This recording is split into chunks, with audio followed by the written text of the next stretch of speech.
Hello and welcome to Mindset Mastery. I'm your host, Ahmed Assaf, with a new episode. We have an amazing guest today, Mustafa Ammar. How are you today, Mustafa? Hello, Ahmed. Pleasure being with you. Thank you. Thank you. Mustafa, I have today we'll be discussing about a question that every one of us asks ourselves sometimes is what's next? We do lots of things, we go to lots of careers. But after some time, we found that maybe there's no passion, maybe there's not enough Yeah. income, maybe we're not fulfilled, Yes. more maybe for a personal reasons. But Exactly. always, this passion inside of us is always looking for something greater and bigger impact. Most of us. And this is the main Exactly. number one question is asking, what is next? So Exactly. through your journey, because you told me in the last call that I would love to share a little bit about your journey and asking this Thank question through all your journey. And you have that seven career myth, and you could tell us, elaborate more about that. you. Thanks, Ahmed. So yeah, a bit about my background. If we believe in reincarnation, I could say I lived five, six lives in the past. My first life was as a pharmacist, and Mhm, and as you said rightly, your passion is always what is directing you. At mhm, that time, I was graduating. I was just finishing my high school. I had to decide. I was 16 years old, not knowing much about life. Was a very hard question. I had many choices in front of me, but then the the the idea that you will stick all your life in one place in one specialization, I think, was scaring me. Like okay, I love to be an engineer, but how about being an engineer for all your life? Would that work? Okay, how about pharmacist? How about So it was a big question, and I didn't have an answer. So the answer was, okay, let me pick my passion right now at this moment because I At have to age decide. 16 or 17. At what age? Yeah, I was 16, Oh, and okay. it was the year that we have to decide. Okay. And I've been procrastinating my decision for a long time, for the whole Yeah. year. I don't know, have many options, and there is a week that I have to decide. I really don't know what to pick. And I asked myself a very clear question. What is your passion right now? Right now, not yesterday, not tomorrow, now. And I found it in chemistry. Hmm. Surprisingly, I found like I'm enjoying chemistry so much. I found myself in chemistry. I love organic chemistry. And I thought, okay, maybe I pick a specialization related to chemistry. And that led me to pharmacy because pharmacy has all types of chemistries, even more than other specializations, Hmm. including what we call pharmaceutical chemistry. And I say, okay, let me do pharmacy and let's see after that. So I did pharmacy for 5 years.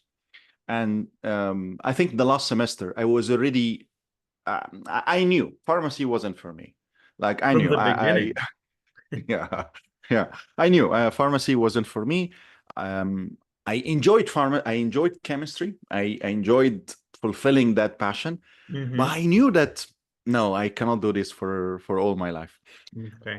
It was again, it's very tough because you are just starting your career and then Mhm. you're looking to change, right? Yes. And From the transition your career. So beginning. it's crazy. Yeah. So my first job interview, one of the questions that we are always asked, where do you want to see yourself 5 years from now? So that my boss at that time expected me to say, "Oh, I want to work in that company, medical rep or so," and I say, "Oh, I want to be a diplomat." And That's something opposite what they're doing so luckily the guy didn't really focus a lot because he was working actually while he was with doing the you. interview. So my colleague who was presenting me, referring me to this job was like, push me, no, no, no, don't mention this now. But that was the story. I started my job. I knew I wouldn't do pharmacy forever, Mhm. and I knew I that was a dream that I had since my childhood, and I thought, oh, I would love to do this, Mhm. and I just had to have a plan. So imagine, 22 years old, doesn't know much about life, and starting his career, still need to learn a lot. But then I have to have a plan in order to be a diplomat. So I just went around and asking people, how to be a diplomat, what you need to do, what you need to know, what you need to study. So you changed And I was your doing desire. You changed your passion somehow. Exactly. Also, if I just go back a bit to when I was 10 years old, I Mm-hmm. saw a diplomat, an ambassador at that time, and I Mm-hmm. loved how the guy was speaking. I loved how the guy was acting, how he was wearing. For me, it was a Mm-hmm. legend. I didn't know also what this guy is doing. When I asked, they say he's an ambassador. Oh, wow, wow, he looks so cool. The Yeah, I guy. will get to that point exactly. Yeah. Exactly. And that was, I think, somewhere in my subconscious. Yes, that's what Um, I'm going to say. right. Yeah. Exactly. And I thought, wow, I love to be like that guy. Mm-hmm. But then when the real things start, like when I have to study, I thought about what I really love to study. And I thought I wouldn't like to study political theories and economics. I hate economics, and for me, it was chemistry was like, okay, I think I would enjoy, and let's say, I think that secret word, enjoy. If you enjoy doing a thing, don't need to bother about anything else. Exactly. And yeah, after 3 years and a half being a pharmacist, working and studying to be a diplomat, long time, I managed to do it. It wasn't easy because you're starting your career and you tell everybody around you that, oh, I want to be a diplomat, and And you're people in the started pharmacist in the pharmacist field. exactly ridiculing you. Like I still remember, like my boss at that time, my colleagues, even friends and family. Hey, come on, what are you doing? You're wasting your time. Or somebody could say, oh, you're stupid, come on, well, what are you doing?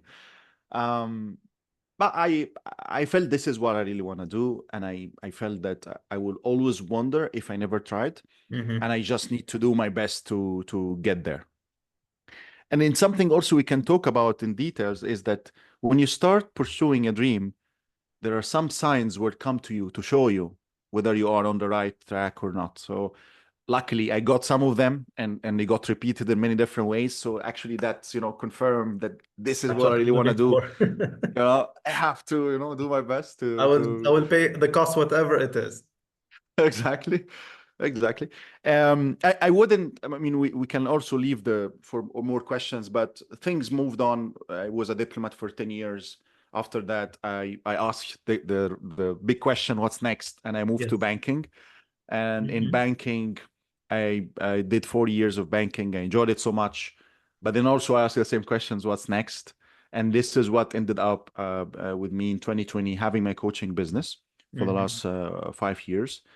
And now I'm starting my fifth life. We can, of course, discuss more in details, but just to, to put I it there. love that because you started with one thing is the decision or the choices at the beginning, especially once we are in the age between 16, 17, or 18. Yeah. And the main thing is no one ever taught us about the decision and about the choices and about the necessity of making decisions because that's what keeps us in doubt and worry. Oh, we should do this. Oh, I did that. And that's what Yes. leads us to procrastination because it's indecision, which is a decision at the same time. It's called indecision, leads to doubt and worry. So you were looking for something, you're discovering yourself through all that, but your passion was leading you. So if you could tell us more about this passion blueprint that you've been Yes. using and how you helped you to build your dream to wherever you are now, and you're enjoying that your passion and whatever you're doing now.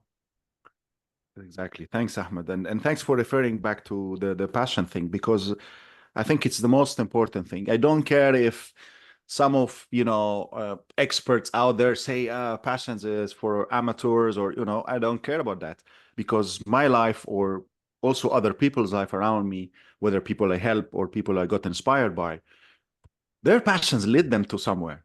Mhm. And there's a great quote by the founder of Amazon, Bezos, and what he was speaking about was your passion choose you. You Mhm. don't choose your passion. And when I spent some time on that, that led me to another inspiration, is that your passion, or your passions in general, are the seeds that God plants in your heart to Mhm. figure out your life purpose. like it, we all have life purposes, right? And I don't think a life purpose can come through other thing except your passion. Like there's some love and passion for something that God threw in your heart to pursue, and then you will figure out what is the life purpose, what's my value adds, in on this earth. So to figure out a bigger life purpose, to enjoy your life, to enjoy your career, to enjoy what you're doing, to have an impact, is start at somewhere in your passion. um, and that ended up helping me to develop the passion blueprint, which is my main methodology in helping people to figure out the next dream career or business. I found that passion itself is not enough. Passion can be a nice thing that you like to do every time. Like, for example, one of my passions is theology. I love theology. I love to read about different religions and, the cross-cultural, cross-religions things. I enjoy it so much. But I don't think I'll build a business or I'll have a career in it. But it's because it's very fulfilling for me. I like to spend a bit of time on it every day. And I like to also be good professional at that level. If I was put in a conversation where I have to present and bring different religions together, I would do. The same applies for history. The same applies for football. We were talking about football before we start the podcast. So there are passions that their value is to keep you motivated, keep you always happy. If you spend a bit of time on this passion, that passion, watch a football game or so, that will energize you to get back to the other passion. The other passion, it has to be related to different things, and I would explain the passion blueprint in a logical way. So, for example, let's imagine that we are driving a car together for thousands of kilometers. Okay, so it's a long journey, would take maybe 7 days or a week traveling. I assume we need 3 essential elements, right? We need enough gas for the car, right? And we need a GPS with us. And we need the final address. Where are we heading, right? Yes. So enough gas, without having enough gas, we'll stop somewhere in the middle. We'll never get to where we want to be. And the GPS is very important because you will get lost maybe dozens or hundreds of times in the middle. And who knows, maybe we'll never get to our destinations. And also, there is no benefit of having a GPS without having a final address. I need to write down where I'm heading, right? And if we apply this on life, having enough gas means have enough passion. So if you don't have enough passion for whatever you're doing, people get stuck and they don't know the reasons. Mostly it's because people are lacking passion, and they're like, okay, they think, oh, maybe because of, I don't know, other reasons. But once you start seeing a plateau in your career, the lack of motivations, also there's no more challenges. You should raise the flag. The flag. Exactly. Something wrong. The flag. Yeah. There's something wrong. Possibly you don't have motivation anymore because you don't have passion anymore for what you're doing. So it's time to figure out things. And it's okay to happen. It's okay. Exactly. And it happens, and it happens all the time. And it's human nature, actually. Like, the problem is if you don't take an action and you make decision, right? Exactly. It's a human nature. We can come to this later to speak more about that when we speak about the book. But then if we are back to the second one, your GPS is your values. Okay. We all have personal values, right? We all have spiritual values. We all have, different set of values. And in many of the cases, if you are working somewhere in a career or a job that doesn't satisfy your core values, you feel lost. The same idea that you don't have your GPS, right? And you get lost contradictions, right? In the middle. For example, family is a big value, and it could be core value for many people. If you work somewhere that doesn't satisfy family, doesn't put family as number one or two values, you will feel always stuck. Freedom, for me, freedom has been elevated in my transitions in my career, and now number one value for me now is freedom. The moment I feel that freedom is endangered, I cannot. Exactly. And the final address is what I can call an ideal lifestyle. So if you have an ideal lifestyle in your mind, a dream life, where like, and I suffer a lot with the clients when we spend time on this, because people tend to not imagine or visualize the ideal lifestyle and get to, no, this is too much. Oh, I would love to do this, but this is, there's a lot of money for me, or whatever. So I let them relax, lay down, There's a and process for really, that. exactly, let their imagination uh, uh, inspire them to get their ideal lifestyle. If you really have everything, what would you like to do right now? Where do you want to live? What's an ideal home for you?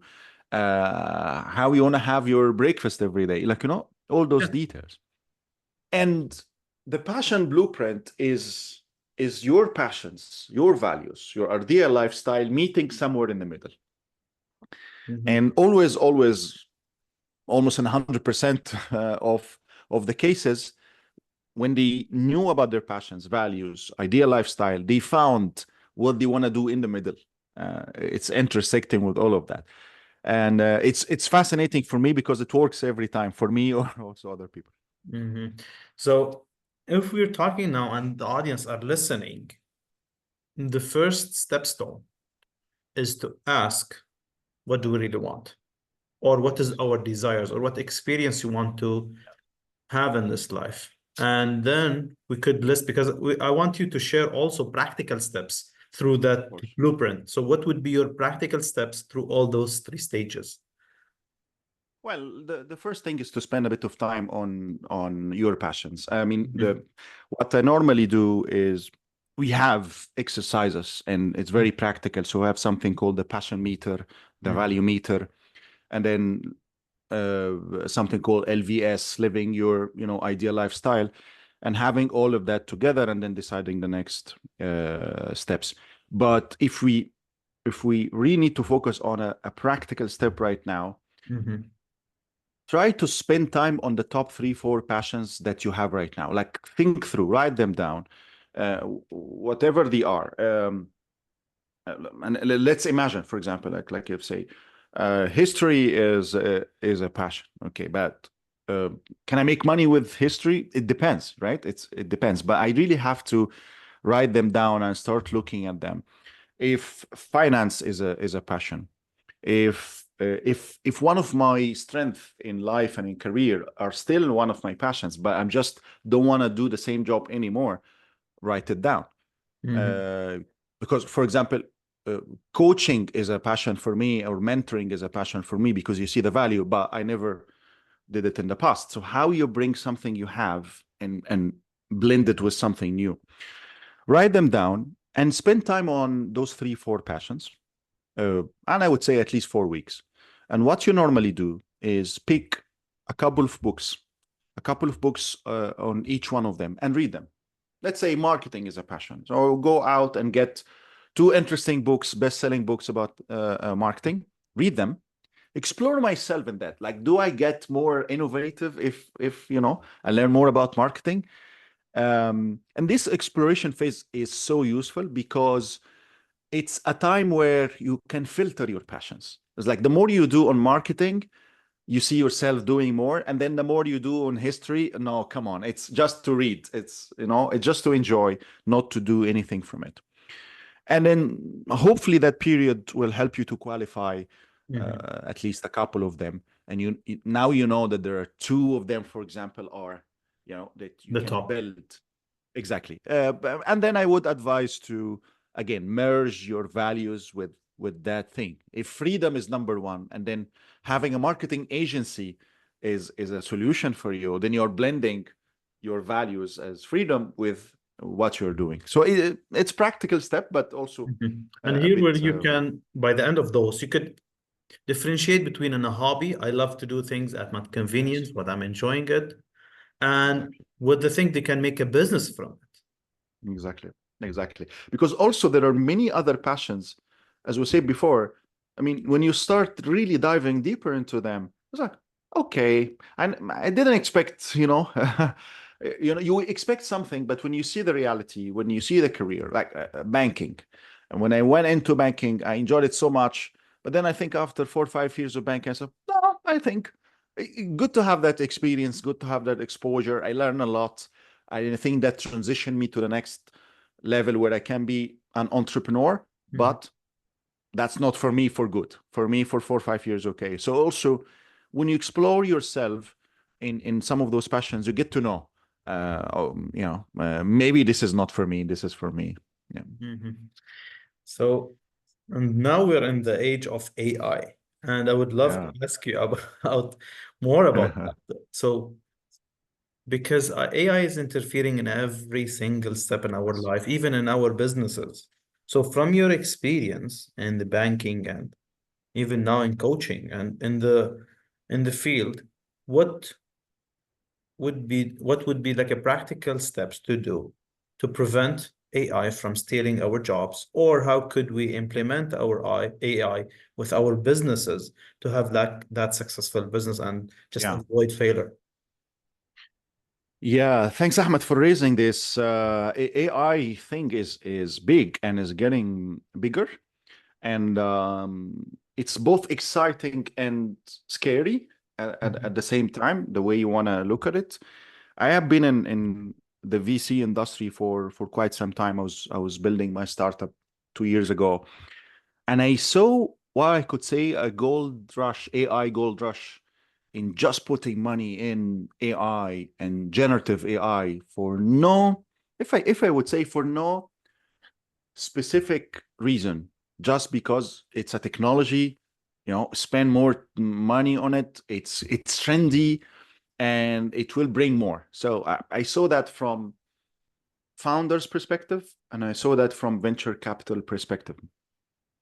And last year, I think was, 2023 started to be, okay, that's the year of AI. How much money, trillions of dollars was spent and invested in AI. And and if we can forecast the future of work 5 6 years from now, we would expect that it steals millions of jobs. Actually, some studies, they showed that by 2030, 800 million jobs to disappear, 1.1 billion jobs to be completely transformed, get lost or so. And that sounds so scary to me, because that's a big part of my passion, and really what I really would love to spend a big part of my life in the future is how to help people to prepare for the future of work. Mhm. We can definitely have some practical advices, and at the same time we can imagine what we mostly should do, right, to do that. So maybe one initial step is, uh, don't be scared of AI. Uh, be friend with AI. Like AI, even if it's coming to steal your job at some point, don't take it from that perspective. And the moment you start learning about AI, you are preparing yourself for a future job, right? Ignore AI forever, and it comes and take everything you got. But if you start using AI in whatever you're doing every single day, whether you are an entrepreneur or working in finance or working in marketing, whatever, find 5 or 6 AI tools or softwares that help you to be more productive, having a better pace at work, faster, um, and also reducing the cost of running a business or your job or whatever. So I think this is an initial step, very very important step, is that you start learning about AI and getting to familiarize yourself with a few softwares or tools. The second step is to always look at the the skills that AI can never replace. I would just mention a few of them. They are called irreplaceable skills. Soft skills are an example. So, for example, public speaking is still a big thing, right? AI, luckily, AI still is not in that comes and AI does even the public speaking for us. We still need that human interaction thing. So if you learn public speaking, you're ahead of 95% of people in your industry, right? If you master negotiation skills, luckily, again, AI is not doing this for us. We have to do this. Networking, networking still is a human interaction. So there are many examples of those cross-culture negotiations. So still, if you're negotiating across different cultures and you know how to negotiate with a culture from East Asia, from Southeast Asia, from Europe, from the Middle East, all of these are value add to what you're doing. So there are several steps, but I think that these are very important ones. The first one is to learn more about AI, and the second is to find those irreplaceable skills that you can use and learn and master. And AI will be hard for AI to replace you. Yeah, so as you said, adopting AI and utilizing it in our daily life is so essential. I'm using like AI in my podcast, Exactly. Exactly. and we can use it in our daily life. So Exactly. we have to even especially for entrepreneurs, they have to start thinking from now how to Exactly. utilize AI in their daily life and just take that advantage Yes. to make their business more and their operation of their business much more effective and more efficient. Exactly. Um, Really, it was a really amazing episode, Mr. Mustafa. And what would be your last and final message to our audience? Well, something I spoke about in my book, Time to Move On. Mm-hmm. Um, Two pieces of advice. The first one is you don't have anything to lose when you try something new, and you don't have anything to prove to anybody. And I think those two pieces of advice, when I started really reflecting on them early in my career, they made my life easier because you have a lot of judgment around you if you want to change, right? A lot of discouraging comments and, people who maybe see things from different perspective, not from your passions, your dreams. So if you're able just to be clear with yourself, this is what I want to do, and I don't have to prove anything to anybody, nothing, I like, if the whole world is saying, oh, you are a loser, or the whole world say, oh, you're a winner, I don't care, right? It's just my dream, it's just my passion, and I'm here in this life to pursue it. I have to do it anyway. That makes your life much easier, right? And so if you don't have anything to prove to anybody, the second step is you don't have anything to lose. So do it. You don't have anything to lose. I mean, even if I spent 2 or 3 years on learning diplomacy and I failed, I still would feel, wow, I enjoyed learning about many things, learning other languages or so. And always, if you have something, do it, because you will ever wonder how it would be if you tried. So, the final things we regret about at the end of our life is the opportunities we didn't take on. And I ask everybody to take on all those opportunities, because you live at least a fulfilled life. I love that so much. It's all about you. It's all about the decisions you made in our life. That's what leads you to what you want. Exactly. And here you said about important topic, which is the power of proximity. Just look at your Yes. environment. If you don't feel that that's what will help you, and you're not surrounded with grateful and 100%. with surrounded with successful, productive people, just leave it. Exactly. 100%. 100%. You, Thank you raise a you. great point. Proximity is Yeah. very important. Thank you. Thank you, Mr. Mustafa, for this amazing episode. I'm looking forward to see you on other episodes. Thanks, dear Thank Ahmed. you. Really appreciate it. Thank you.